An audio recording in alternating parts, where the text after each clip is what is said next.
Hello guys, welcome to EZHAM SUVAI YouTube channel. இன்னைக்கு நம்ம என்ன டிஷ் பார்க்க போறோம்னா சிக்கன் 65. அதுவும் கடையில செய்யற மாதிரி இல்லாம நம்ம கிராமங்கள்ல செய்யற மாதிரி மிகவும் அற்புதமா எந்த ஒரு மாவுமே சேர்க்காம இயற்கையான முறையில நம்ம செய்ய போறோம். எப்படி செய்யலாம்னு பார்க்கலாம் வாங்க. நம்ம இப்ப 1 கிலோ சிக்கன் வாங்கியிருக்கோம். அந்த சிக்கனை நல்லா கழுவி எடுத்துக்கலாம். நம்ம ஏன் இந்த சிக்கன் 65ல மாவு சேர்க்காம இருக்கோம்னா மாவு சேர்க்கறதுனால குழந்தைங்களுக்கு பெரியவங்களுக்குலாம் அஜீரண கோளாறு வயிற்றுல பிரச்சனை அப்படிங்கிற மாதிரி சம்திங் என்னாச்சும் வரதுக்கு வாய்ப்பு இருக்குது. அதனால தான் மாவை எல்லாத்தையுமே அவாய்ட் பண்ணிட்டு சுத்தமான நம்ம வீட்டில் கிடைக்கிற மசாலாவை வச்சு அழகாக சிக்கன் 65 செஞ்சு சாப்பிட போகிறோம். சிக்கன் 65 செய்ய தேவையான சிக்கன் மசாலா, கரம் மசாலா, மிளகாய்த்தூள், இஞ்சி பூண்டு விழுது இது எல்லாத்தையும் நம்ம தனியாக எடுத்து வச்சுக்கலாம். நம்ம எடுத்துக்கிட்ட 1 கிலோ சிக்கனுக்கு 25 கிராம் மிளகாய்த்தூள், 25 gram chicken masala, 25 gram garam masala, அது மட்டும் இல்லாமல் 50 கிராம் இஞ்சி பூண்டு விழுதை சேர்த்து தேவையான அளவு உப்பு போட்டு நல்லா பரட்டிக்கலாம்.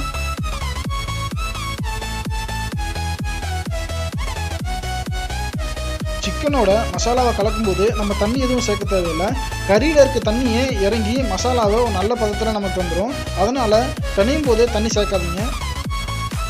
இப்போ வீடியோவில் காட்டுற மாதிரி நல்லா பிணைஞ்சிக்கோங்க. நல்லா மிக்ஸ் ஆகட்டும். மசாலா நல்லா மிக்ஸ் ஆனால் தான் கறியில் நல்லா ஊறி நம்மளுக்கு கிடைக்கும் டேஸ்ட்டாக. இப்போ இது இயற்கையான கலரில் இருக்குது. நமக்கு கலர் தேவைன்னா கலர் பொடி சேர்த்துக்காங்க. நான் கலருக்காக கலர் பொடி சேர்த்துருக்கேன். அது மேலே லைட்டாக ஒரு அரை எலுமிச்சை பழத்தை பிழிஞ்சு விட்டுட்டு இப்போ திருப்பி நல்லா கிளறிக்கலாம்.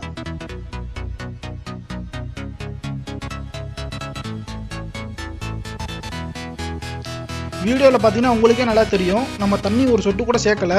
ஆனால் நம்ம பிணைய கறியில் இருக்க தண்ணி இறங்கி அதுவே ஒரு சரியான பதத்துக்கு வந்துருச்சு. கலரும் நல்லா ஸ்ப்ரெட் ஆயிடுச்சு. இப்போ பார்த்தாலே நம்மளுக்கு நல்லா தெரியும் மசாலா சிக்கனோட நல்லா மிக்ஸ் ஆகிடுச்சு. இதை ஒரு அரை மணி நேரம் நம்ம ஊற வச்சு விடலாம். இப்போ அடுப்பை ஆன் பண்ணி ஒரு பேனில் எண்ணெயை ஊற்றி நம்ம காய வச்சுக்கலாம். எண்ணெய் நல்லா காஞ்ச உடனே நம்ம எடுத்து வச்சிருக்க சிக்கனை அதில் போட்டு பொரிச்சு எடுத்துக்கலாம். நல்லா வேக விடணும். லோ ஃப்ளேமில் வச்சு வேக விடுங்க. அப்புறம் தான் கறி நல்லா வேகும். மசாலா பரட்டும் போது எலுமிச்சை பழத்துக்கு பதிலாக நீங்கள் தயிரை கூட சேர்த்துக்கலாம். இதெல்லாம் சேர்க்கறது ஒரு புளிப்பு சுவைக்காக மட்டும்தான். நிறைய பேர் சிக்கன் 65ல கார்ன்ஃப்ளவர் மாவு சேர்க்கறது எண்ணெயில் போடும்போது மசாலா பிரிஞ்சு வரக்கூடாது அப்படிங்கிறதுக்காக தான் சொல்லுவாங்க. அப்படிலாம் கிடையாது. எண்ணெய் நல்லா காஞ்சதுக்கப்புறம் சிக்கனை ஊற வச்சு அதை போட்டாலே போதும், மசாலா பிரிஞ்சு வராது. வீடியோவில் பாருங்கள், துளி மசாலா கூட பிரிஞ்சு வரல. இப்போ பாருங்கள், சிக்கனை நம்ம பொரிச்சு எடுத்தாச்சு. துளி மசாலா கூட விட்டு போகலை. எல்லாம் அழகாக ஒட்டி வந்திருக்கு. இன்னும் கிறிஸ்பியாகவே வந்திருக்கு. வீடியோவில் பார்க்கும்போதே உங்களுக்கு தெரியும் அவ்வளோ கிறிஸ்பியாக வந்திருக்கு. நல்லா ஃப்ராக்ரன்ஸும் இருக்குது. இப்போ ஆனியனை ரவுண்டாக கட் பண்ணி வீடியோவில் இருக்க மாதிரியே போட்டு நீங்கள் டெக்கரேட் பண்ணி சர்வ் பண்ண ஆரம்பிச்சிடலாம். எந்த ஒரு மாவு பொருளுமே சேர்க்காம ரொம்ப ஆரோக்கியமான முறையில் சுவையான சிக்கன் 65 ரெடி பண்ணியிருக்கோம். இதை நம்ம வீட்டில் இருக்க குழந்தைங்க பெரியவங்க எல்லாமே சாப்பிடலாம். ரொம்ப சுவையாகவும் இருக்கும். சிக்கன் 65 ரெடி ஆயிடுச்சு. வாங்க சாப்பிட்டு பார்க்கலாம். சிக்கன் 65 சாப்பிட்றதுக்கு முன்னாடி ஒரு 1/4 எலுமிச்சம்பழத்தை சிக்கன் 65 புளிஞ்சு விட்டுட்டு எடுத்து சாப்பிட்டா அந்த புளிப்பு சுவை சேரும்போது ரொம்ப அற்புதமாக இருக்கும்.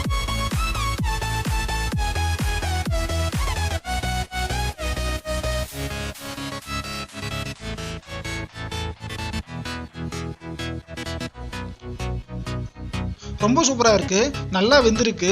நீங்களும் ட்ரை பண்ணி பாருங்கள். ட்ரை பண்ணி பார்த்துட்டு எப்படி இருக்குன்னு கமெண்ட்டில் சொல்லுங்கள். மேலும் இது போன்ற சுவையான வீடியோக்களை பார்க்க நமது EZHAM SUVAI யூடியூப் சேனலை லைக் பண்ணுங்கள், ஷேர் பண்ணுங்கள், சப்ஸ்கிரைப் பண்ணுங்கள். மறக்காமல் பெல் ஐக்கானை கிளிக் பண்ணுங்கள்.